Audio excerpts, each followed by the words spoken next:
Hello ചങ്സ്, എല്ലാവർക്കും ഞങ്ങളുടെ പുതിയൊരു വീഡിയോയിലേക്ക് സ്വാഗതം. ഞാൻ നിങ്ങളുടെ സ്വന്തം മാനോഫ്.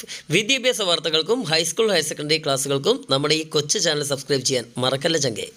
അപ്പോൾ ഹബീബെ, നമ്മൾ 9ാം ക്ലാസ് വിദ്യാർത്ഥികൾക്ക് വേണ്ടിയിട്ടാണ് ഇന്നിപ്പോൾ ഈ വീഡിയോ ചെയ്യുന്നത്. 9ാം ക്ലാസ് വിദ്യാർത്ഥികൾക്ക് ഓണപ്പരീക്ഷ എടുത്തുകൊണ്ടിരിക്കുകയാണ്. അപ്പോൾ അവർക്ക് എല്ലാ വിഷയങ്ങളുടെയും ഓണപ്പരീക്ഷയ്ക്ക് ഷുവറായിട്ട് ചോദിക്കുന്ന ക്വസ്റ്റ്യൻസിൻ്റെ ഒരു സീരീസാണ് നമ്മൾ ചെയ്യാൻ ഉദ്ദേശിക്കുന്നത്. അപ്പോൾ ഈ വീഡിയോ കാണുന്ന 9ാം ക്ലാസ്സിലെ എൻ്റെ എല്ലാ പ്രിയപ്പെട്ട സുഹൃത്തുക്കളും നിങ്ങളുടെ സുഹൃത്തുക്കൾക്കും അതേപോലെ തന്നെ സ്കൂൾ ഗ്രൂപ്പുകളിലൊക്കെ നമ്മുടെ ഈ വീഡിയോകൾ ഷെയർ ചെയ്യുക. എന്നിട്ട് പരമാവധി സബ്സ്ക്രൈബേഴ്സിൻ്റെ എണ്ണം കൂട്ടുക. സബ്സ്ക്രൈബേഴ്സിൻ്റെ എണ്ണം കൂട്ടുമ്പോൾ നമ്മുടെ പരിപാടികൾ ജോറാവും, നിങ്ങൾക്ക് നല്ല നല്ല മാർക്കും കിട്ടും. ഓക്കെ, എന്നാൽ പിന്നെ നമുക്ക് പരിപാടി തുടങ്ങാം. ഇന്നിപ്പോൾ നമ്മൾ പഠിപ്പിക്കാൻ പോകുന്നത് ഇംഗ്ലീഷിൽ നിങ്ങൾക്ക് ഷുവറായിട്ട് ചോദിക്കുന്ന ഒരു ചോദ്യമാണ് നോട്ട് ഓഫ് അപ്രീസിയേഷൻ. എന്ന് വെച്ചാൽ ഞെട്ടൊന്നും വേണ്ട, നിങ്ങൾക്ക് പഠിക്കാനുള്ള ഒരു കവിതയുടെ കുറച്ച് വരികൾ തരും. ചിലപ്പോൾ കവിത മൊത്തമായിട്ട് തരും. എന്നിട്ട് അതിൽ നിന്നും ഒരു അപ്രീസിയേഷൻ എന്ന് പറഞ്ഞു കഴിഞ്ഞാൽ ഒരു ആസ്വാദനക്കുറിപ്പ് തയ്യാറാക്കാനാണ് നിങ്ങളോട് പറയാം. മുമ്പൊരിക്കൽ ഓണപരീക്ഷയ്ക്ക് ചോദിച്ചിട്ടുള്ള ഒരു ചോദ്യം, സമാനമായൊരു ക്വസ്റ്റ്യനാണ് ഞാനിപ്പോൾ ഇവിടെ സ്ക്രീനിൽ തന്നിരിക്കുന്നത്. ഞാനൊന്ന് വായിച്ചുതരാം. 10ാമത്തെ നമ്പറാണ് question. Read the following lines from the poem song of a dream and prepare a note of appreciation focusing on its theme, images and poetic devices. ഇങ്ങനെയാണ് ചോദ്യം വരിക. 5 മാർക്കിനോ അല്ലെങ്കിൽ 6 മാർക്കിനോ ആയിരിക്കും ഈ ഒരു ചോദ്യം നിങ്ങൾക്ക് പ്രതീക്ഷിക്കാൻ പറ്റുക. ഇതിപ്പോൾ പഴയ ക്വസ്റ്റ്യൻ പേപ്പർ ആയതുകൊണ്ടാണ് 5 മാർക്ക്.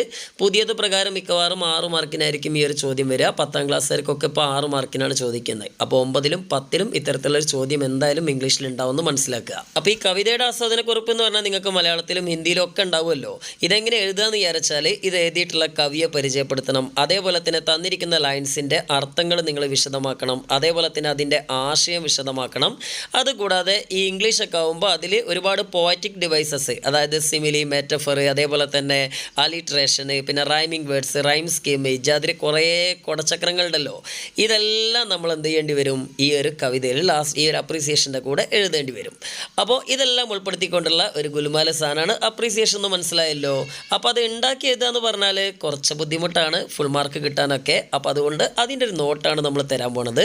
ഇതങ്ങോട്ട് ചൂടോടെ വിഴുങ്ങിയിട്ട് അങ്ങ് പരീക്ഷാ പേപ്പറിൽ എഴുതി വെച്ച് കഴിഞ്ഞാൽ ഹബീബെ നിങ്ങൾക്ക് എന്തായാലും ഫുൾ മാർക്ക് കിട്ടും. 5 മാർക്കാണെങ്കിൽ 5, 6 ആണെങ്കിൽ 6. ഓക്കെ, അപ്പോൾ എന്തായാലും ഇപ്രാവശ്യത്തെ ഓണപരീക്ഷയ്ക്കും ഈ ഒരു ക്വസ്റ്റ്യൻ നിങ്ങൾക്ക് ഷുവറായിട്ട് പ്രതീക്ഷിക്കുക. അപ്പോൾ അതുകൊണ്ട് ഇതൊരിക്കലും നിങ്ങൾക്ക് വേസ്റ്റ് ആവില്ല. എന്നാൽ പിന്നെ നമുക്ക് നേരെ വീഡിയോയിലേക്ക് കിടക്കട്ടോ. പിന്നെ അപ്രീസിയേഷൻ എഴുതുമ്പോൾ എൻ്റെ കൂട്ടുകാരായി തന്നെ ശ്രദ്ധിക്കേണ്ടത് നല്ലൊരു ഹെഡിങ് കൊടുക്കണം. നിങ്ങൾക്ക് ഹെഡിങ് സ്വന്തമായിട്ട് ഉണ്ടാക്കി എഴുതാനൊന്നും അറിയില്ലെങ്കിൽ നിങ്ങൾ കവിതയുടെ പേര് തന്നെ കൊടുത്താൽ മതി.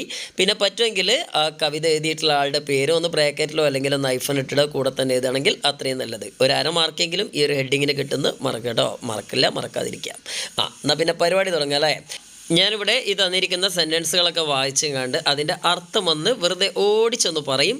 ജസ്റ്റ് നിങ്ങൾക്ക് മനസ്സിലാകാൻ വേണ്ടിയിട്ടാണ്. അപ്പോൾ അർത്ഥങ്ങളും കൂടി മനസ്സിലാക്കി പഠിക്കുകയാണെങ്കിൽ പെട്ടെന്ന് നിങ്ങൾ ഓർമ്മയിൽ നിൽക്കും കേട്ടോ. എന്തായാലും നോക്കൂ. Song of a dream is a philosophical poem written by Sarojini Naidu. ഒരു ബൈ മതിട്ടോ, എഴുതി വന്നപ്പോൾ 2 പോയിക്കാണ്, സാരല്ല. The nightingale of India. അപ്പോൾ ഈ സെൻറ്റൻസിന് അർത്ഥം എന്താ വിചാരിച്ചാൽ ഇന്ത്യയുടെ വാനമ്പാടി എന്നറിയപ്പെടുന്ന സരോജിനി നായിഡു എഴുതിയിട്ടുള്ള ഒരു തത്വചിന്താപരമായിട്ടുള്ള ഒരു കവിതയാണ് song of a dream. The poem is about a magical land filled with truth, love, peace. അതായത് സമാധാനം, അതേപോലെ തന്നെ സ്നേഹം, സത്യം എന്നിവയടങ്ങിയിട്ടുള്ള ഒരു മാജിക്കൽ ലാൻഡ്, ഒരു മാന്ത്രിക ലോകത്തെക്കുറിച്ചാണ് ഈ കവിത പറയുന്നത്. The poem can be considered as the poet's deep desire to escape the sufferings she had to endure the world of justice. എന്ന് വെച്ചാൽ അനീതികളുടെ ലോകത്ത് തനിക്ക് അനുഭവിക്കേണ്ടി വന്നിട്ടുള്ള യാതനകളിൽ നിന്നൊക്കെ രക്ഷപ്പെടാനുള്ള കവിയുടെ ആഴത്തിലുള്ള ഒരു ആഗ്രഹമാണ് ഇവിടെ എന്ത് ചെയ്യുന്നത്, സൂചിപ്പിക്കുന്നത്, ഈ കവിതയിലൂടെ സൂചിപ്പിക്കുന്നതെന്നാണ് പറഞ്ഞത്. നമുക്കറിയാം സരോജിനി നായിഡു എന്ന് പറഞ്ഞാൽ നമ്മുടെ ഇന്ത്യയുടെ ഒരു ഫ്രീഡം ഫൈറ്ററാണ്. അപ്പോൾ അതുകൊണ്ട് തന്നെ അന്നത്തെ കാലത്ത് ബ്രിട്ടീഷ് ഭരണകാലമാണല്ലോ. അപ്പോൾ അന്ന് ഒരുപാട് യാതനകളും പീഡനങ്ങളൊക്കെ നമ്മുടെ സരോജിനി നായിഡു ഉൾപ്പെടെയുള്ള നേതാക്കന്മാരൊക്കെ ഏറ്റുവാങ്ങേണ്ടി വന്നിട്ടുണ്ട്. അപ്പോൾ അവരൊക്കെ ഒരു കാണുന്ന ഒരു സ്വപ്നം എന്ന് പറഞ്ഞാൽ സ്വതന്ത്ര ഇന്ത്യയാണ്, എല്ലായിടത്തും സ്നേഹവും സമാധാനമൊക്കെ നിലനിൽക്കുന്ന ഒരു ഇന്ത്യ. അപ്പം അത്തരത്തിലുള്ള അവളുടെ ആ ഒരു ജീവിത അനുഭവം കൂടി ഈ ഒരു കവിതയിലൂടെ നമുക്ക് കാണാൻ പറ്റും. ഇനി the poem can B read in the light of India's turbulent freedom struggle. അതായത് ഇന്ത്യയുടെ അന്നത്തെ തീക്ഷ്ണമായ ആ ഒരു സ്വാതന്ത്ര്യ സമര പോരാട്ടങ്ങളുടെ അടിസ്ഥാനത്തിൽ വേണം നമ്മൾ ഈ കവിതയെ വായിക്കാൻ എന്നാണ് പറയുന്നത്. അപ്പോൾ ഈ ഒരു ആദ്യത്തെ പാരഗ്രാഫ് തന്നെ നമ്മൾ കവിയെ പരിചയപ്പെടുത്തി, അതേപോലെ തന്നെ കവിതയുടെ ഒരു ആശയം എന്താണെന്നും വ്യക്തമാക്കി. ഇനി നമുക്ക് അടുത്ത പാരഗ്രാഫിലേക്ക് കിടക്കാം. അപ്പോൾ അടുത്ത പാരഗ്രാഫിലൊക്കെ നമ്മൾ തന്നിരിക്കുന്ന വരികളുടെ അർത്ഥമാണ് എഴുതുന്നത് കേട്ടോ. ഈ ഒരു കവിത ശ്രദ്ധിച്ചാൽ തന്നെ നിങ്ങൾക്ക് മനസ്സിലാവും 7 വരികളോട് കൂടിയിട്ടുള്ള 2 സ്റ്റാൻസകൾ, അതായത് 2 പാരഗ്രാഫുകളാണ് ഈ കവിതയിലുള്ളത്. അപ്പോൾ അതിൽ ആദ്യത്തെ സ്റ്റാൻസയുടെ മീനിങ് ആണ് ഇപ്പോൾ ഈ ഒരു പാരഗ്രാഫിലൂടെ നിങ്ങൾക്കായിട്ട് പറഞ്ഞു തരുന്നത്. അപ്പോൾ നമുക്ക് പാരഗ്രാഫ് വായിക്കാം.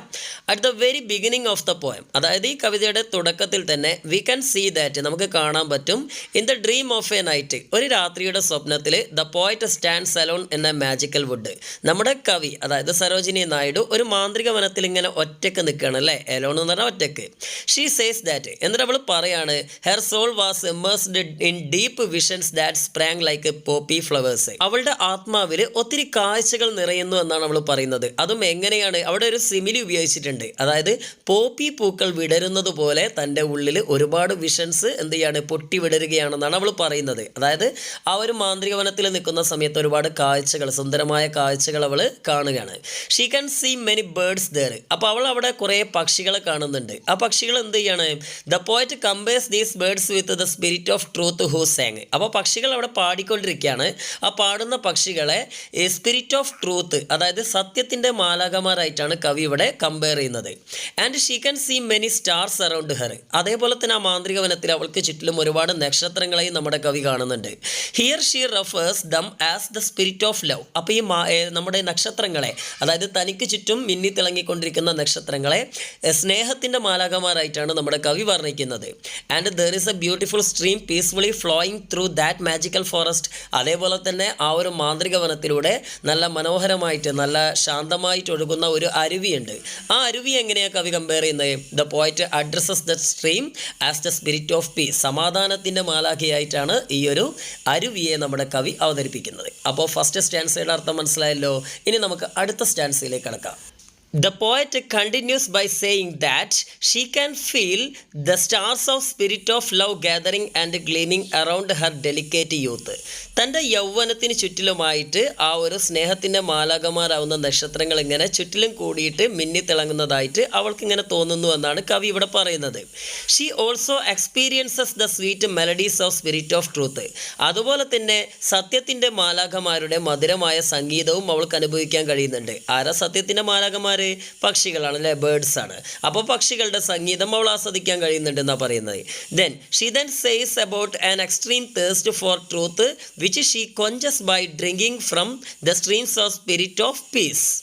സത്യത്തിന് വേണ്ടിയുള്ള, അതല്ലെങ്കിൽ സമാധാനത്തിന് വേണ്ടിയിട്ടുള്ള അവളുടെ അടങ്ങാത്ത ദാഹം ശമിപ്പിക്കുന്നതിനായിട്ട് അവൾ ആ സമാധാനത്തിൻ്റെ അരുവിയാകുന്ന ആ ഒരു സ്പിരിറ്റ് ഓഫ് പീസിൽ നിന്ന് വെള്ളം കുടിക്കുന്നു എന്നാണ് അവൾ അവസാനമായിട്ട് പറയുന്നത്. ഇവിടെ കൊഞ്ചിയാർന്ന ദാഹം ശമിപ്പിക്കുക എന്നാണ് അർത്ഥം. അപ്പോൾ ചുരുക്കി പറഞ്ഞു കഴിഞ്ഞാൽ നേരത്തെ ഫസ്റ്റ് പറഞ്ഞിട്ടുള്ള അതേ സ്റ്റാൻസിൻ്റെ കണ്ടിന്യൂഷൻ തന്നെയാണ് ഇവിടെ പറയുന്നത്. അതേ മീനിങ് ഒക്കെ തന്നെയാണ്. മറ്റൊരർത്ഥത്തിൽ പറയുകയാണെങ്കിൽ നമ്മുടെ കവി സ്നേഹവും സമാധാനവും അതേപോലെ തന്നെ സത്യവും നിറഞ്ഞ ഒരു ലോകം സ്വപ്നം കാണുന്നു എന്നാണ് ഇവിടെ പറഞ്ഞു വരുന്നത്. ഓക്കെ, അപ്പോൾ എന്തായാലും ഇത്രയാണ് കവിതയുടെ അർത്ഥം. ഇനി കവിതയിൽ കവി ഉപയോഗിച്ചിരിക്കുന്ന പോയറ്റിക് ഡിവൈസുകൾ എന്തൊക്കെയാണെന്നാണ് നമ്മൾ അടുത്ത പാരഗ്രാഫിലൂടെ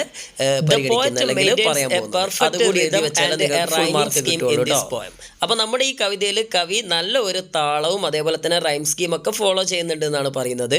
the rhyme scheme followed here is AABBCCD. അപ്പോൾ ഈ ഒരു കവിതയിലെ റൈം സ്കീം വരുന്നതാണ്. അപ്പോൾ അത് 1 മാർക്കിനൊക്കെ ചോദിച്ചാലും ഇത് എഴുതിയൊക്കെ കേട്ടോ, AABBCCD എന്നാണ് റൈം സ്കീം.